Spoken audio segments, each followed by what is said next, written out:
Erev Tov Lekulam. Et on revient dans notre étude du livre de Shemot. Et on est arrivé, chapitre 7, verset He, Perek Zayin, verset 5. On fait le switch. Ça y est, la mission a été donnée. On a expliqué quelles étaient les problématiques que rencontrait Moshe, pourquoi est-ce que le peuple ne l'écoute pas, comment est-ce qu'il va devoir se présenter devant Pharaon, et Akadosh Baruch Hu a clairement énoncé l'objectif de la sortie d'Égypte. Je reviens donc au verset He, pour qu'on voit quel est cet objectif. Veyadeu Mitzrayim ki ani Hashem bintoti et yadi al Mitzrayim vehotzeti et bnei Israël mitocham. C'est-à-dire, le but, l'objectif de la sortie d'Égypte, c'est que Dieu se dévoile à qui ? À l'Égypte. À l'Égypte. Et non pas à Israël. Le dévoilement à Israël aura lieu, mais il aura lieu plus tard. Seret Adibrot. Parce qu'il doit passer par l'Égypte avant de passer. Alors, parce que c'est l'Égypte qui donne l'autorisation de sortir. Alors, pourquoi est-ce qu'il doit passer par l'Égypte avant de passer par Israël ? Eh bien, tout simplement parce que la Géoula n'est pas quelque chose de particulier à Israël. La Géoula, c'est le dévoilement de Dieu dans le monde. Et donc, il faut que celui qui est le monde, eh bien, soit un participant de cette Géoula. Et donc, il est fondamental que, dans la mesure où à l'époque où on parle, l'Égypte, c'est le monde, eh bien, il faut que l'Égypte soit conscient de cette Géoula. C'est pour ça qu'il faut que Pharaon, l'Égypte, donne la permission au Bnei Israël de sortir, qu'il l'accepte, et donc le dévoilement doit être fait à l'Égypte également. D'accord ? Ça veut dire reconnaître. Pardon ? Qu'est-ce que ça veut dire reconnaître ? Accepter le dévoilement divin. Qu'est-ce qu'il avait dit, Pharaon, dès que Moshe était venu le voir pour la première fois en lui disant « Dieu m'a dit de laisser partir son peuple ». Réponse de Pharaon « Mi Hashem asher eshma bekolo ». Je le connais pas. Donc l'objectif, c'est que maintenant ils le connaissent. Yud Kei Vav Kei. Ok ? Il faut que le monde reconnaisse Dieu. C'est le but. C'est pas shoot. La différence avec les Yehudim, C'est-à-dire que, est-ce qu'on doit reconnaître Hachem ? Bien sûr. Mais sauf que nous, ça sera en deuxième temps. D'abord, il se dévoile au monde, et ensuite, il se dévoile à nous. Mais nous, on le connaît déjà. Nous, on ne le connaît pas. On a entendu parler de lui, c'est pas pareil. Il y a une différence entre connaître et connaître. C'est-à-dire, nous, on a entendu de Massoret, de Abraham, de Yitzhak, de Yaakov, on a des notions. Mais entre ça et le dévoilement direct, c'est autre chose. C'est-à-dire, donc, on aura aussi notre dévoilement. Ils vont être témoins, ils vont vivre le dévoilement. Donc Tu- ils auront en Quand même temps le dévoilement, les Pendant la sortie d'Égypte. pendant toutes les épreuves de l'Égypte. Eh bien, justement, on va voir que non. On va voir que non. Que justement, ils ne seront pas témoins de tout ça. Enfin, ils seront témoins. Si, ils vont voir sur Internet. Mais ils ne vivront pas l'événement. Quand ils vont chercher tous les trésors pendant la plaie des ténèbres, Ouais. ils sont acteurs aussi. C'est ça, je comprends pas. Tu veux que je te parle déjà de la 9e plaie alors qu'on n'a même pas commencé la première. Dur. Ok ? Alors venez, on y va. Vayas Moshe ve'Aaron kasher tziva Hashem otam ken asu. ומשה בן 80 שנה ואהרון בן 83 שנה בדברם אל פרעה. טוב? יפה? Pourquoi c'est important? תגיד לי אתה. Pour plusieurs niveaux. D'abord, ça veut dire que Moshe, c'est pas un novice. Et donc, le Midrash, il va s'en donner à cœur joie pour me dire, ok, donc là, il a 80 ans, il a fait quoi avant? Et donc, on va m'expliquer qu'il a eu 40 ans où il était en Égypte, il a eu 40 ans où il était à Midian, chez Yitro, et donc, on passe dans sa dernière tranche de vie, puisque Moshe doit vivre... Hein? Autodavar. C'est d'autres midrashim, tu as raison, mais ça ne contredit pas. C'est-à-dire que quand il était prince d'Égypte, eh bien, Pharaon l'a envoyé en stage de formation pour apprendre à gouverner à Couche. Couche qui était une province dirigée par l'Égypte. Donc c'est pas étonnant que il se soit fait les dents sur une des provinces avant de pouvoir prendre le contrôle de l'Égypte à la mort de son père. Donc c'est le même ordre d'idée. Et après qu'il ait passé 40 ans chez Yitro, c'est pour nous expliquer qu'il a une partie de son identité qui était égyptienne, une partie qui est devenue midianite, et maintenant, enfin, il devient Moshe. Enfin, il va passer les 40 dernières années de sa vie en tant que Moshe Rabbeinu. Et donc, il y a évidemment la Hakbala, le rapport qui est fait entre lui et Rabbi Akiva. Que Rabbi Akiva, pendant 40 ans, il était Amaharetz, c'est-à-dire qu'il n'était pas érudit. Pendant 40 ans, il a étudié, et pendant 40 ans, il est devenu Rabbi Akiva. Donc on peut mettre en corrélation les 40 années où Moshe est en Égypte, est un Égyptien, c'est à mettre en corrélation avec les 40 ans où Rabbi Akiva est un homme de business, quoi. Les 40 ans où il est à Midian Moshe, c'est les 40 ans où Rabbi Akiva est à la Yeshiva. Et les 40 ans où il est dirigeant du peuple juif en tant que Moshe Rabbeinu, alors c'est les 40 ans où Rabbi Akiva devient Rabbi Akiva. C'est-à-dire ? Donc c'est important de savoir quel a été le curriculum vitae de Moshe. Et pourquoi est-ce qu'on a besoin de savoir que Aaron il a Shalosh ou Shmonim Shana ? C'est-à-dire que, rappelle-toi que c'est lui le plus vieux. Rappelle-toi que c'est Aaron qui est Achiv Agadol. Ça va avoir son importance tout au long de l'histoire. Donc, Vayomer Hashem, ma? Agav, Shmonim Shana, c'est aussi autre chose. C'est Gvura. Ma? Nous dit Teilim, Veim Begvurot, Shmonim Shana. C'est-à-dire que le fait que Moshe, il est maintenant Shmonim Shana, c'est qu'il est dans l'âge de la Gvura. Enfin, plus exactement des Gvurot. C'est-à-dire qu'il est maintenant capable de prendre et de faire sien Midat Adin. Gvura, c'est Midat Adin. Donc, maintenant qu'on sait cela, on y va. Vayomer Hashem el Moshe ve'el Aaron lemor. כי ידבר עליכם פרעה לאמור תנו לכם מופת ואמרת אל אהרון קח את מטך והשלך לפני פרעה יהי לתנין. Donc ça on avait déjà expliqué, ils ont besoin d'être à deux. Pourquoi Moshe pour jouer la carte égyptienne et Aaron pour montrer qu'il est soutenu par le peuple juif. Et comment va être si vous voulez, le point de départ de la discussion,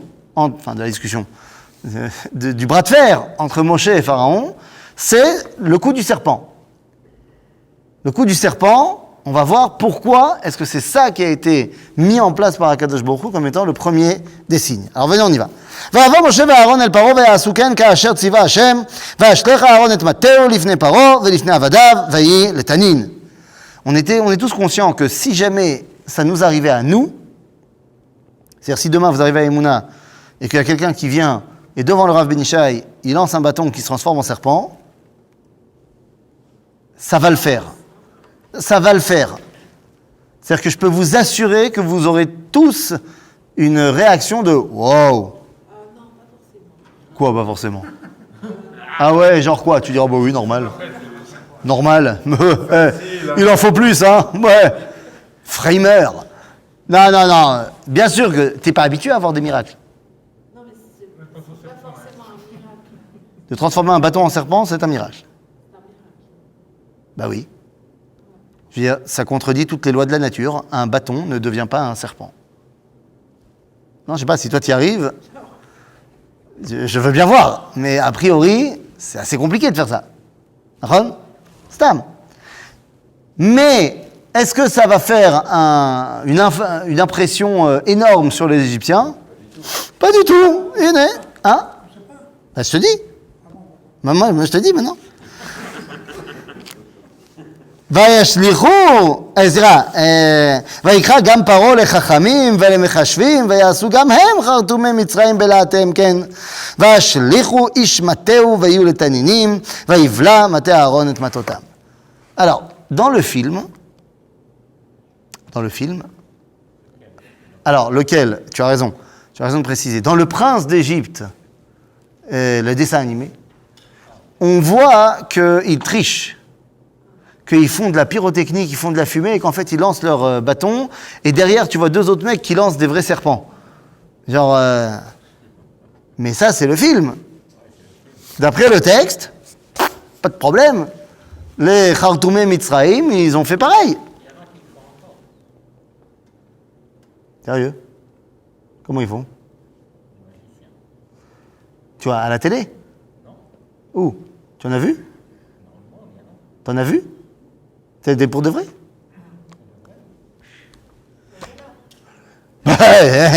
Ben, d'accord, mais peut-être que vous êtes des blasés, mais moi je peux t'assurer que j'ai jamais vu un mec transformer un bâton en serpent. Si il le fait devant moi, je peux t'assurer que ça va. Ça veut pas dire que je vais devenir son serviteur, mais je dirais waouh. Ce sont des serpents à l'origine qui ont été rigidifiés. Après, C'est des serpents qui ont été rigidifiés. Hypnotisés, quand il les lance, enfin, j'imagine, ça c'est que j'ai ça dans ma mémoire. Donc c'est pas ça alors. T'étais très jeune à l'époque.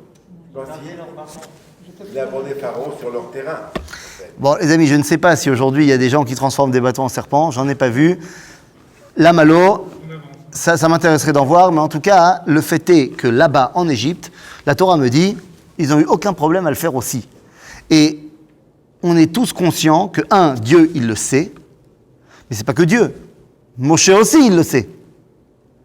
C'est-à-dire, Moshe, il a grandi là-bas. Donc, c'est très bien que à Poudlard de l'Égypte, en première année de formation de magicien égyptien, tu transformes des bâtons en serpents, c'est Baktana. Donc pourquoi est-ce que c'est ça le signe que Dieu a donné? Eh bien, ça nous explique que ce n'est pas pour montrer je suis le meilleur.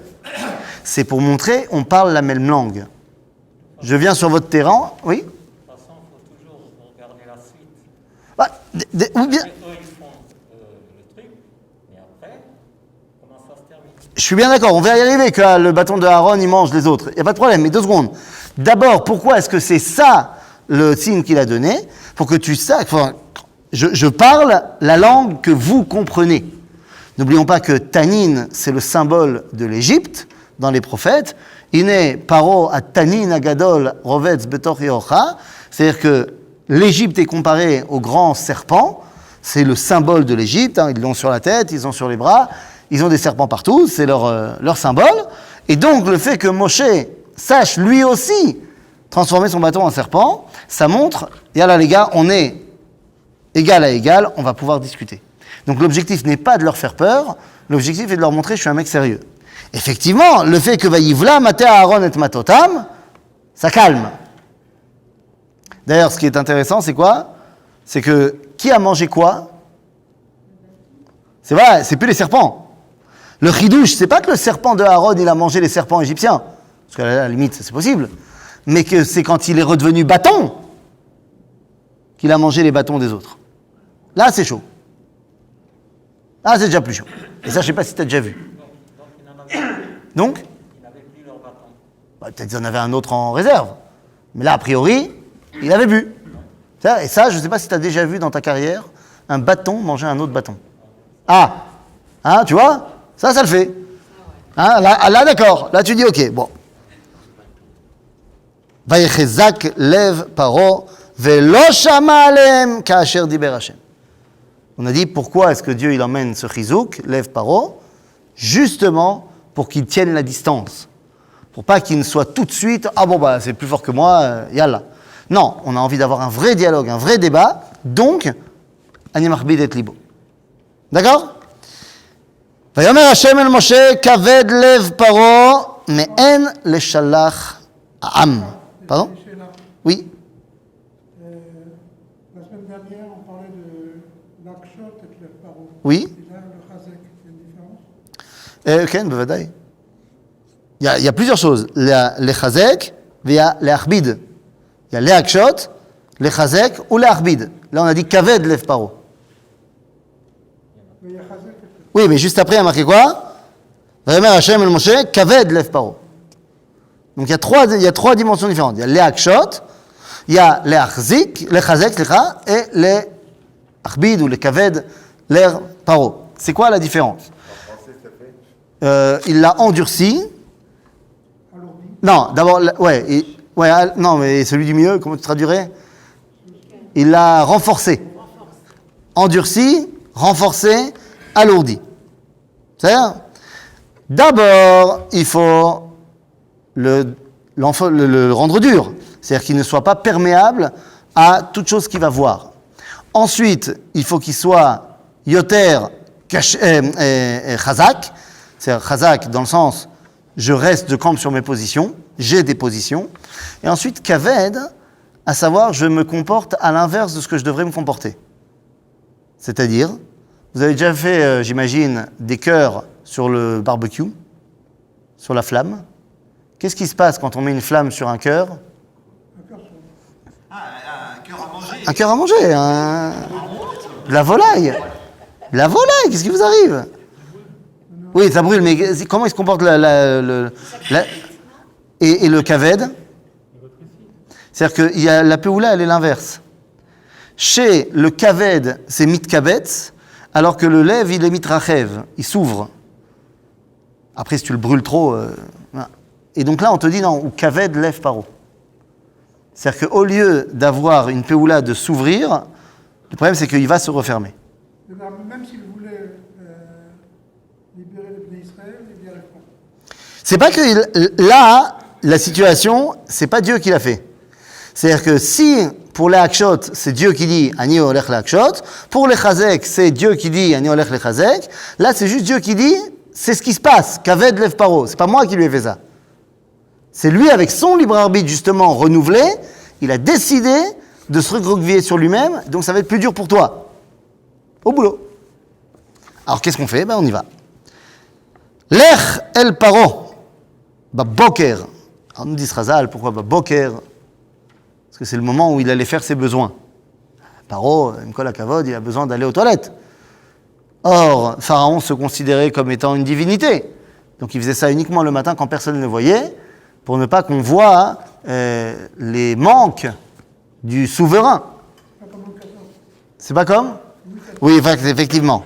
Il n'y avait pas la toilette du roi. Ça, c'était pas comme ça. Donc, Vayomer Hashem el Moshe, Ezra, Lech el Paro, Boker, Ine Yotze, הנה יוצא המימה וניצבת לקראתו על שפת היאור והמטה אשר נהפך לנחש תיקח בידיך. ואמרת אליו השם אלוהי העברים שלחני עליך לאמור שלח את עמי ויעבדוני במדבר והנה לא שמעת עד כה. Donc le programme est clair. Laisse partir les Hébreux, c'est mon peuple, dit Dieu, qui me servent dans le désert. כה אמר השם בזאת תדע כי אני השם הנה אנוכי מכה במטה אשר בידי על המים אשר ביאור ונהפכו לדם. Et là, on rentre, évidemment, vous avez compris, dans l'histoire des 10 plaies. On rentre dans l'histoire des 10 plaies et il va falloir qu'on essaie de comprendre de quoi il s'agit. Pourquoi les 10 plaies ? Pourquoi celle-là ? Et qu'est-ce qu'elles viennent apprendre à Pharaon ? Ok ? Va commencer une joute verbale et physique entre Pharaon et Moshe. À chaque fois que Moshe présente un argument, Pharaon devra y répondre. Une fois qu'il y aura répondu, il lui présentera à Moshe un contre-argument. Toujours autour de la question, est-ce que vous méritez de sortir d'Égypte ? C'est ça la question. Pour l'instant, je ne suis pas d'accord pour les raisons qu'on a déjà évoquées. Donc, premier argument de Moshe, les arguments ne sont pas marqués. D'accord ? Ce qu'on va voir maintenant n'est pas marqué dans le texte. Mais elles sont tellement bien rémousées, c'est-à-dire qu'elles sont tellement bien allusionnées, merci, qu'on peut comprendre autrement, mais ça va être dur. Parce qu'on va voir maintenant les 10 plaies comme étant une shirva achat. Certes, un ensemble. C'est vrai que dans la Haggadah de Pessah, on a plus la tendance à les séparer en 3 morceaux. Detzar, Hadash, Be'achav, Zenachon. On les sépare en 3 groupes. Mais nous, on va les prendre comme un ensemble. Pourquoi on va les prendre comme un ensemble ? Parce que pour nous, les 10 plaies sont le dévoilement de Dieu, on a dit à l'Égypte.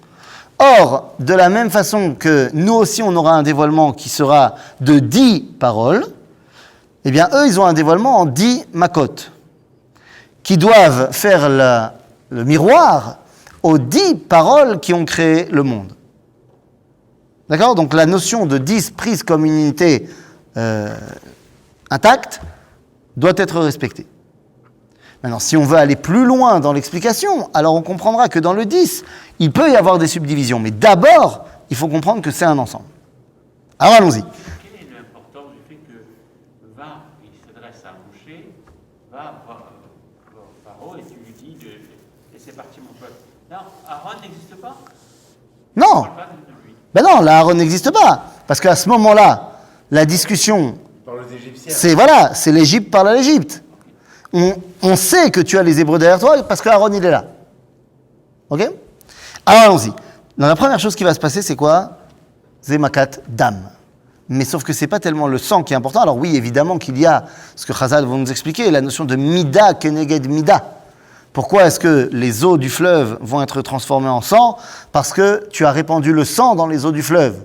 Quand tu as tué les enfants juifs en les jetant dans le fleuve, hein? Oui, tu as raison, certes. D'abord les Juifs et ensuite tout le monde. C'est-à-dire tu as versé le sang dans le fleuve est transformé en sang. Mida keneged mida. Mais il y a ici quelque chose d'autre. Vous vous rappelez donc la question de base, c'est pourquoi est-ce que je laisserai partir les Bnei Israël? Premier argument de Moshe, écoute, nous méritons de partir d'Égypte parce que nous sommes meyuchadim. Nous sommes particuliers. En quoi? Nous sommes les enfants d'Abraham.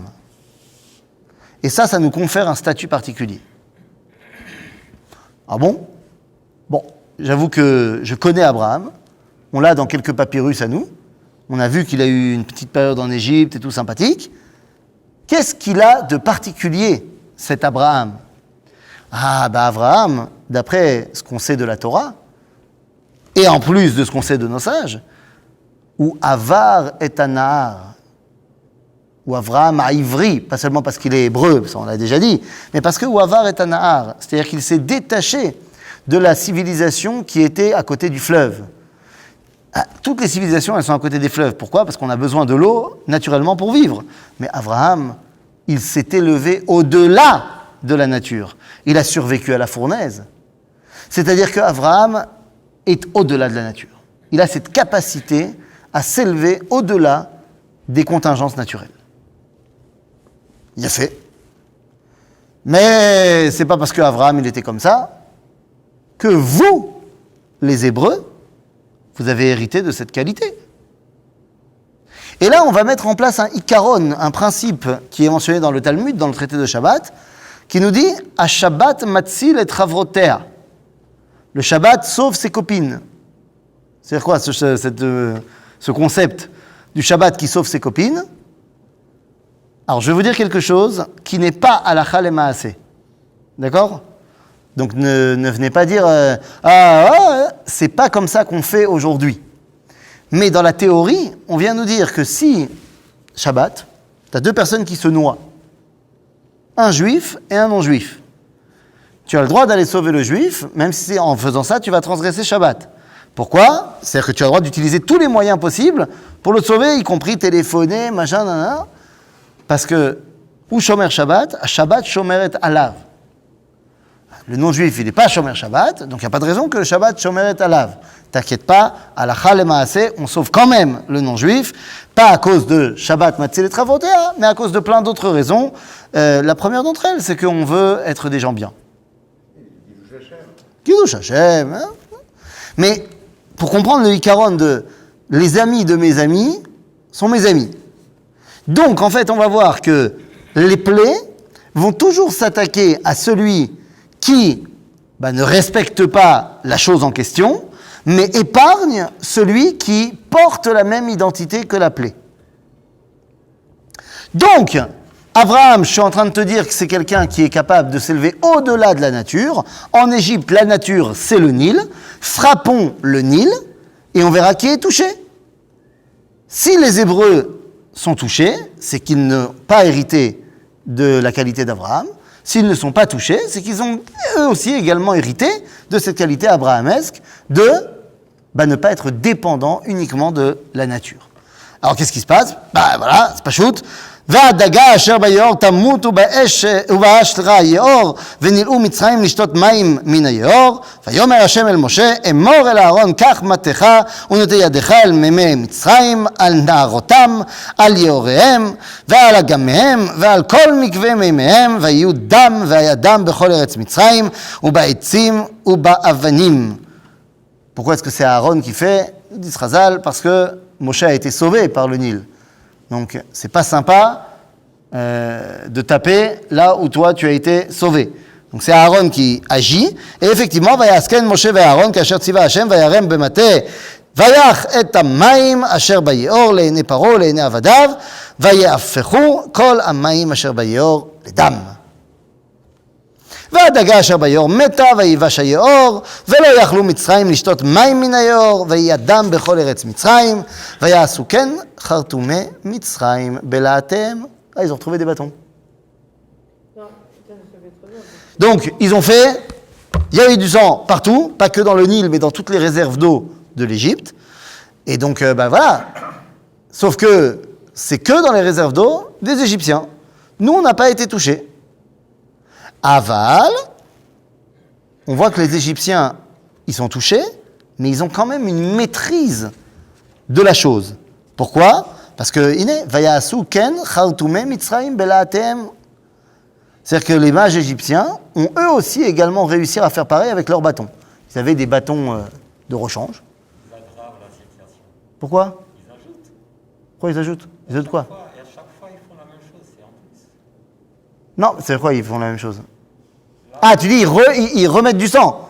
Ah oui, bon, tu as raison, mais qu'est-ce qu'ils veulent montrer? C'est-à-dire que voilà, donc quelque chose que je peux faire aussi ne me fait pas peur. Je le domine. Maintenant, Je ne comprends pas. Oui. Que les Égyptiens, c'était déjà du sang. Donc, qu'est-ce qu'ils ont fait? ah, tu dis qu'est-ce qu'ils ont fait? Ils ont réussi à faire. Alors tu as raison, que c'est pas marqué ici littéralement dans le texte. Chazal vont dire que quelle eau n'a pas été touchée par la plaie faite par Moshe et Aaron? La nappe phréatique. C'est-à-dire qu'il y a marqué, le fait qu'on ait tellement marqué toutes les sortes d'eau, fait que, ok, donc ça veut dire qu'on fait bien la différence entre les différentes sortes d'eau. Il y en a une qui n'a pas été mentionnée, c'est les eaux souterraines. Donc les Égyptiens, très vite, et c'est ce qu'on te dit là, juste maintenant, là j'avance 2 secondes dans le verset, on te dit, ויחזק לב פרעה ולא שמע עליהם כאשר דיבר השם ויפן פרעה ויבוא אל ביתו ולא שת ליבו גם לזאת ויחפרו כל מצרים סביבות היאור מים לשתות כי לא יכלו לשתות מימי היאור. Donc ils ont creusé et ils ont trouvé de l'eau. C'est sur cette eau-là que les Égyptiens ont montré qu'ils étaient capables eux aussi de le faire. Ok, alors tout d'un coup, ils ont trouvé de l'eau et les Khartoumim. Non, t'as pas dit qu'ils ont fait ça sur toutes les eaux des Phréatiques. Ils ont pris, j'imagine, dans une bassine et ils ont montré qu'ils étaient capables de le faire aussi. C'est-à-dire, il ne faut pas les prendre pour plus idiots qu'ils ne sont non plus. Ah, parce qu'on ne veut pas faire mourir l'Égypte. Tu comprends que si ils ne boivent pas du tout pendant 7 jours, ils vont tous mourir. C'est pas le but. Ok? Mais il faut qu'ils aillent creuser. Il faut qu'ils aillent chercher en fond d'eux-mêmes pour trouver quelque chose.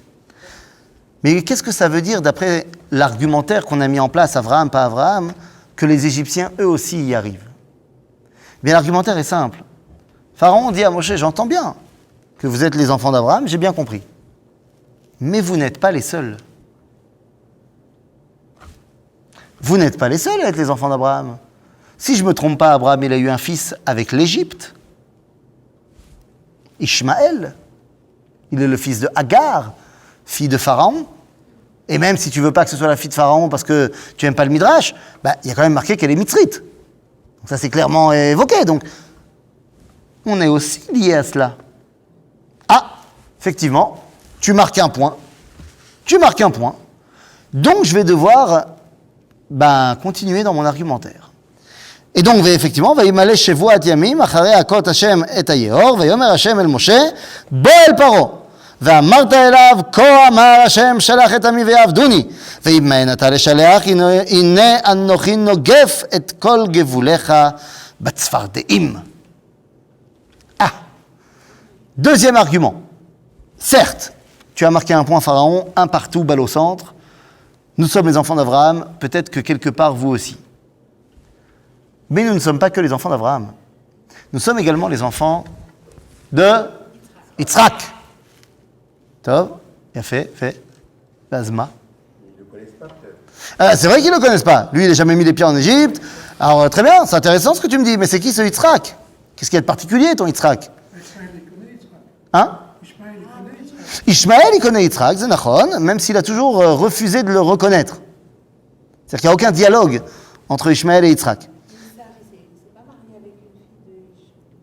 Oui, mais c'est Esav, ça. Mais Esav, c'est un des fils de Yitzhak. Ah, tu vas déjà observer, mais ça va être la génération encore d'après. Là, pour l'instant, on n'est que à Yitzhak. Mais c'est pas grave, même si tu ne le connais pas, je vais te l'expliquer. Yitzhak, c'est quelqu'un d'extraordinaire, puisque c'est lui qui nous a appris la dimension de Messirut Nefesh. D'être prêt à mourir pour Dieu. Abraham aussi. Abraham? Je Où? veux dire, c'est dans le Midrash. Mais même dans le Midrash, on ne lui a pas demandé son avis à Abraham quand on l'a balancé dans la fournaise. Si, il avait le choix entre. Il a demandé, est-ce que si t'es Mahamine, je te balance. Mais c'est pas lui qui a accepté de se faire balancer. Il n'a pas dit balance-moi. Alors que Yitzhak, il a dit Okdeni raglai veyadai. C'est lui qui a demandé d'être attaché. Et Nahor a dit oui. Hein? Et Nahor a demandé. Quoi, Nahor? Nahor, le frère de... Haran, tu parles. C'est Aram, c'est pas Nahor? Qui est rentré aussi dans la fournaise? Oui. Oui, c'est Haran, c'est pas Nahor. Nahor, il était déjà parti à Haran depuis longtemps. Bekitsour, Yitzhak, c'est la Messirut Nefesh. Le fait d'accepter de monter sur le Misbeach, et puis j'aurais pu te dire, mais tu m'as précédé, c'est pour ça que je te l'ai pas dit. J'aurais pu te dire que on veut une Messirut Nefesh pshatit. On veut pas une Messirut Nefesh midrashit. C'est-à-dire, donc, Bémet Yitzhak, c'est lui qui est capable de mourir à l'emunato. Et quel rapport avec notre Sfardéim? Ben regardez. Quel rapport avec les grenouilles? Ben regardez, c'est marqué noir sur blanc. Vesharat sayor tzfardeim, ve'alu ba'u bebeitecha, ubechadar mishkavecha, ve'al mitatecha. Donc c'est pour l'instant, c'est juste pas sympa. Ils sont un peu partout. Ubebet avadecha ubeamecha, ubetanurecha, ubemisharotecha. Dit Rashi, apprend de la grenouille qui était prête à rentrer dans les fours et donc de mourir pour faire la volonté de son créateur. Alors, pourquoi Dafka les grenouilles? D'abord, c'est pas les grenouilles au début, c'est la grenouille. Quoi? Ah bah, regarde la suite. C'est toujours comme ça, on connaît la suite, non? Alors, qu'est-ce qu'il y a marqué dans la suite? Quand on le fait concrètement, regarde ce qui va se passer. Vayomer Hashem el Moshe emor el Aaron nete yadecha b'matecha al hane'arot, al hayorim ועל האגמים, ועל את הצפרדעים על ארץ מצרים. ויט אהרון את ידו על מימי מצרים, ותעל הצפרדעה. On avait parlé des grenouilles, tout d'un coup, il y a une grenouille qui sort. C'est-à-dire que ce qu'on veut, c'est pas avant que ce soit les grenouilles. Alors, pourquoi les grenouilles? Nouma? Non, je te dis pas, tu sais, je dis qu'est-ce que t'en penses? Lama Dafka les grenouilles. Là encore, Rabotai, il faut tout simplement avoir un tout petit peu de connaissance en mythologie égyptienne.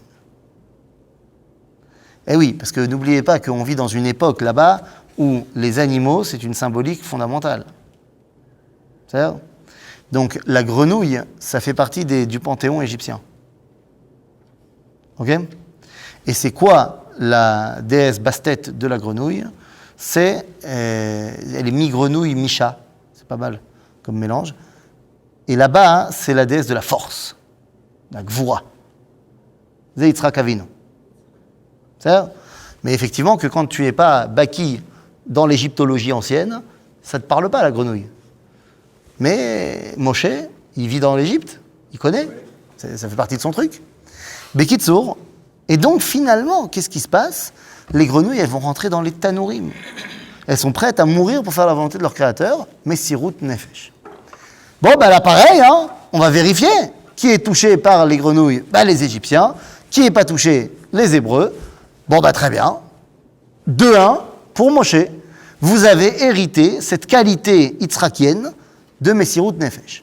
Seulement très rapidement, voilà, qu'est-ce qui se passe? Vayikra Paro le Moshe ou le Aaron, vayomer atiru el Hashem, vayaser et hatzfardeim mimeni ume'ami, vayashalacha et ha'am vayizbechu la Hashem. ויאמר משה לפרעה, התפאר עליי, למתי אעתיר לך ולעבדיך ולעמך ולהאכיל את הצפרדעים ממך ומבתיך, רק ביאור תישרנה. Très bien, je vais faire ce que tu me demandes. Finalement, les grenouilles, elles seront que dans le fleuve. Mais quand? ויאמר למחר, ויאמר כדבריך למען תדע כי אין כהשם אלוהינו. C'est-à-dire, il dit, c'est pas moi qui vais te dire quand ça s'arrête. Toi, tu n'as qu'à me proposer un moment où ça s'arrête.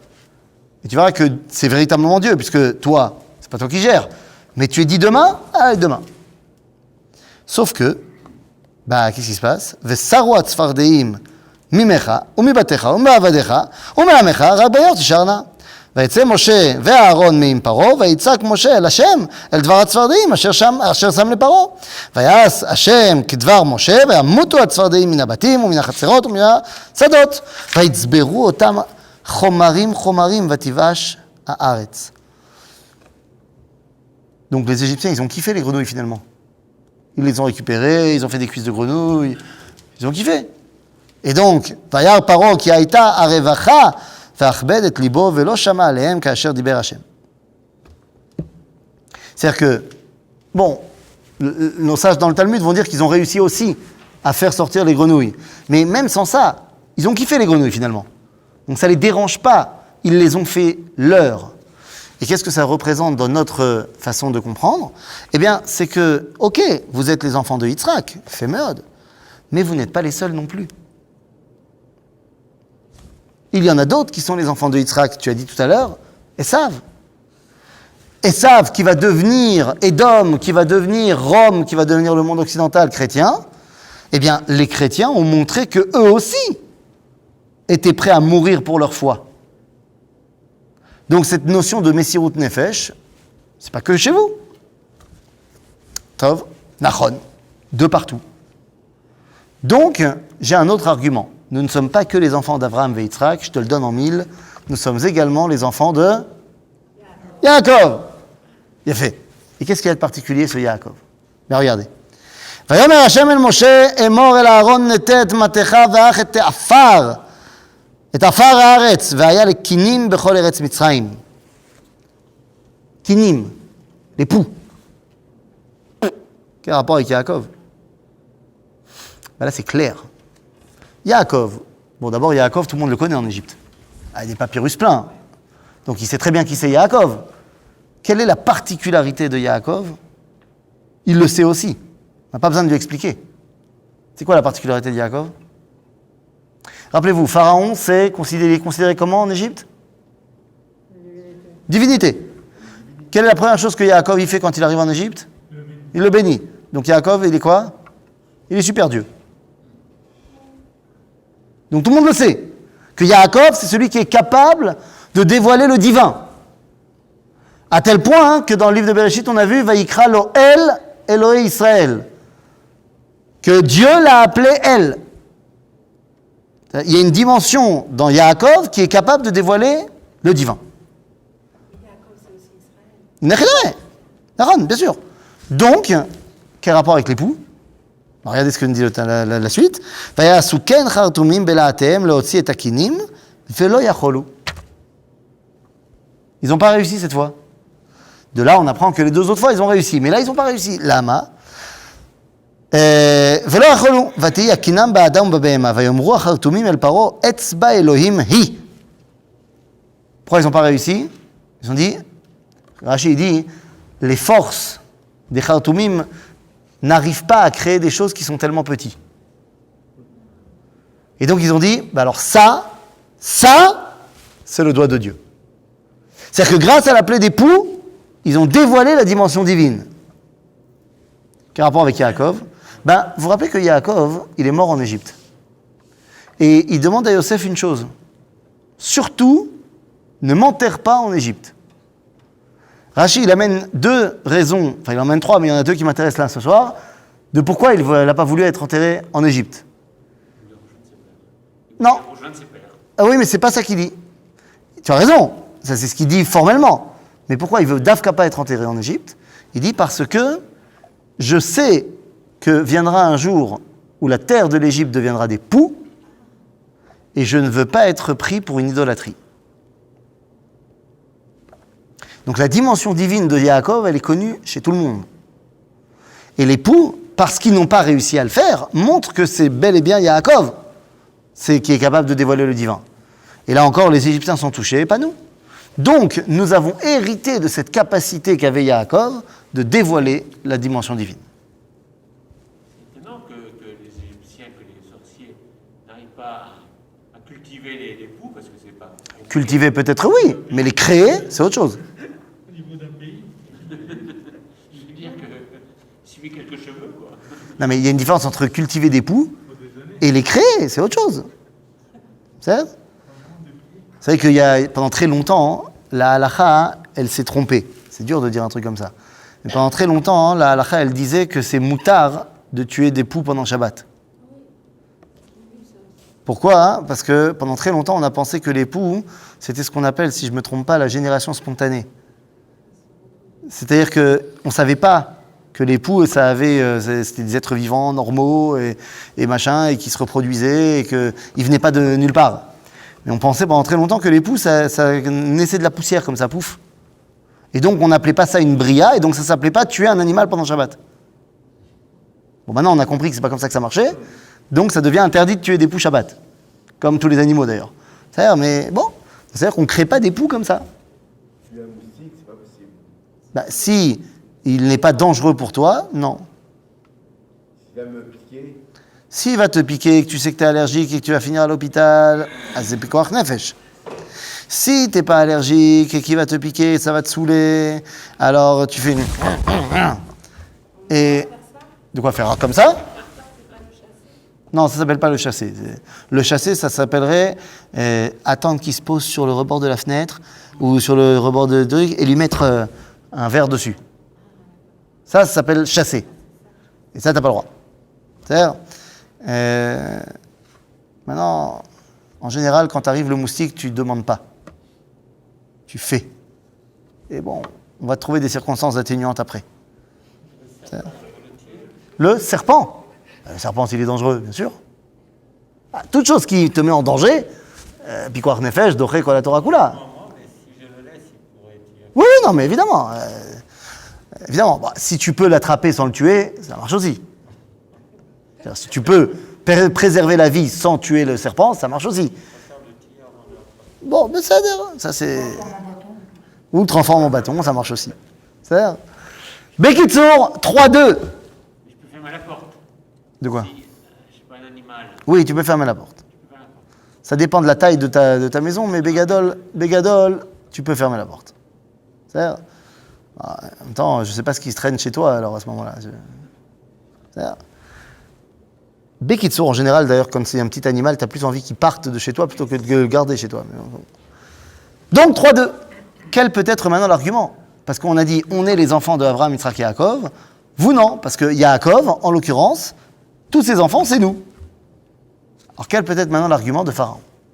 Eh bien, là, Pharaon, il dit, bon, ok, très bien, Sababa, j'entends que vous êtes différents de nous. J'ai bien compris. Vous êtes les descendants d'Abraham, Yitzhak et Yaakov, vous avez hérité de leurs qualités. Nous, non. Très bien.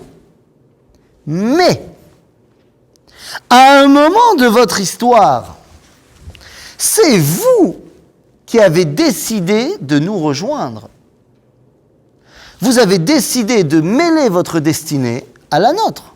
On ne vous a rien demandé. On vous a accepté. Mais c'est vous qui êtes venus. Et depuis, ça fait quand même 210 ans, on en a construit des choses ensemble. À tel point que Pharaon, il a été à la tribune du Parlement égyptien, il a dit « L'Égypte, sans les Juifs d'Égypte, ce n'est plus l'Égypte. » Je te jure, il a dit ça. Ben, il a copié un de ses prédécesseurs français. Mais c'est ça. Et donc, il dit, puisque on a tellement fait de choses ensemble, vous ne pouvez pas maintenant vous détacher de nous. Vous ne pouvez pas vous séparer de notre effort national commun. En fait, qu'est-ce qu'il prône comme argument Pharaon? Il dit que, bon, vous êtes peut-être différents, mais on est mélangés maintenant. Ben, c'est ce qu'il dit Pharaon, on est mélangés, on a fait plein de choses ensemble. Oui, mais ils ne se sont jamais mélangés. Qui te dit? C'est l'argument de Pharaon. Toi, tu dis non. Non, mais lui, il dit ça, mais c'est Il faut prouver que c'est faux. Donc, qu'est-ce qu'il demande comme Mifran, Pharaon? Comment on dit pardon? On peut voir dans le texte. Oui, j'y viens dans 2 secondes, là maintenant.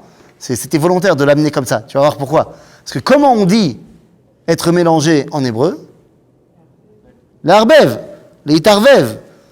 Donc, c'est quoi la 4e plaie? Arov. C'est quoi Arov? Non, pas ce que c'est dans les... Pas comment ça s'est dévoilé. Qu'est-ce que ça veut dire? Irbouv. Le mélange. C'est ça, le mifran. Qu'est-ce que c'était? Ben, on va voir. Donc, ויאמר השם אל משה השכם בבוקר והתייצב לפני פרעה הנה יוצא המימה ואמרת אליו כה אמר השם שלח עמי ויעבדוני כי אם אינך משלח את עמי הנני משליח בך ובעבדיך ובעמך ובבתיך את הערוב ומלאו בבתי מצרים את הערוב וגם האדמה אשר הן עליה. Donc c'est quoi ce arov? Toi t'as dit les bêtes sauvages. Parce que quoi? Les bêtes féroces. Et pourquoi? D'où tu sais? La Haggadah. Du dessin de la Haggadah. Parce que la Haggadah, elle a préféré la vie de Rav à la vie de Shmuel. Parce qu'il y a une marloquette dans le Talmud, c'est quoi Arov? Est-ce que c'est les bêtes féroces ou est-ce que c'est des pish-péchim, des puces? Semble-t-il que pour la Haggadah, c'était plus tsiouri de dessiner des... C'était plus comme ça illustratif de dessiner des bêtes sauvages que de dessiner des puces. Donc tout le monde a accepté l'avis qui a été repris par Rashi, et donc tout le monde pense que Harov c'est des bêtes sauvages. Mais il faut savoir qu'il y a un autre avis qui dit que c'était des puces. Mais bon, comme Chanet, oui? Les bêtes sauvages, c'est-à-dire des lions, des tigres. Ouais. C'est difficile. Pourquoi? D'après la description, c'est difficile. Pourquoi? Parce qu'ils sont rentrés dans les maisons et tout ça? Bah, pourquoi pas? Ça veut dire quoi? Des millions de Ouais. lions? Ah, tu sais, je pense de toute façon que, encore une fois, la réalisation physique des choses, je ne sais pas comment ça s'est passé. C'est-à-dire que toi, tu es le premier à me dire que le Midrash, il ne faut pas forcément le prendre au pied de la lettre. Quand le Midrash te dit qu'il y avait une grosse grenouille et que dès que tu l'as frappée, il y avait des milliers de grenouilles qui sortaient, je ne sais pas si ça s'est passé comme ça dans les faits, ou ça veut nous apprendre quelque chose. Là, pareil, peut-être que dans les faits, dans chaque ville, dans chaque village égyptien, il y a, ça suffit que 2 lions se baladent dans le village, ça terrorise tout le village et toutes les maisons. Donc je ne sais pas si effectivement il y avait un temps T dans toutes les maisons des bêtes féroces. L'homme est chané, c'est pas très important. Il y avait la télé, donc. Il y avait, évidemment qu'il y avait WhatsApp de toute façon. Des animaux malfaisants. Pardon? Chez moi, ils traduisent des animaux malfaisants. Oui, ben, on a dit, c'est l'un des 2 avis. Ça, maintenant, en bataille, c'est pas ça qui est intéressant. Ce qui est intéressant, c'est que l'argument de Pharaon, c'est quoi? C'est de dire, vous vous êtes mélangés à nous. C'était quand l'époque où on est venu se mêler à eux? Donc c'est qui la personnalité de l'époque? Yosef. Vous voyez, Abraham, Yitzhak, Yaakov, maintenant on a Yosef. Mais Yosef, quand il nous a fait venir en Égypte, où est-ce qu'il nous a mis? C'est-à-dire qu'on était en Égypte. Goshen, ça fait partie de l'Égypte. Mais c'est écarté. Comment ça s'appelle être chez les autres sans vraiment être mélangé aux autres? Ghetto. Il a fait un ghetto. Yosef, l'inventeur du ghetto. C'était acheté par... L'homme chané. Yosef, il a fait ça pourquoi? Pour qu'on ne soit pas mélangé. C'est-à-dire que l'argument de Pharaon, c'est de dire on s'est mélangé. Il dit non, pas du tout. C'est vrai que ça fait 200 ans qu'on vit chez vous, mais on est entre nous. Et donc, dans la 4e plaie, c'est la seule fois où il y aura ça. Le Mifran n'est pas entre les Égyptiens et les Hébreux. Mais regardez ce que dit le texte. Veifleti bayom hahu et eretz Goshen. Asher ami omed alea lebilti yotsham harov leman teda ki ani Hashem bekerev haaretz. Cette fois, la différence n'est pas faite entre les Égyptiens et les Hébreux, mais entre la terre de Goshen et le reste de l'Égypte. Pour bien montrer que c'est de cela qu'on parle. Donc tu dis qu'on a été mélangés? Non. On n'était quand même pas vraiment mélangés parce qu'on était entre nous. Certes chez vous, mais entre nous. Et tu te baladais, on l'avait déjà dit dans Bereshit, mais tu te baladais à Goshen, tu n'avais pas l'impression d'être en Égypte. C'est ça? Donc, Pharaon, mon ami, non seulement Eh bien, nous sommes les enfants de Abraham, Yitzhak, Yaakov. Nous avons donc des qualités qui font qu'on mérite de sortir d'Égypte, que vous n'avez pas. Et en plus de ça, eh bien, on ne s'est jamais vraiment mélangé à vous, donc tu ne peux pas venir dire qu'on a un destin commun. Ça fait 4-2 déjà. Quel va pouvoir être l'argument de Pharaon à présent? Et les amis, ça nous le verrons la semaine prochaine.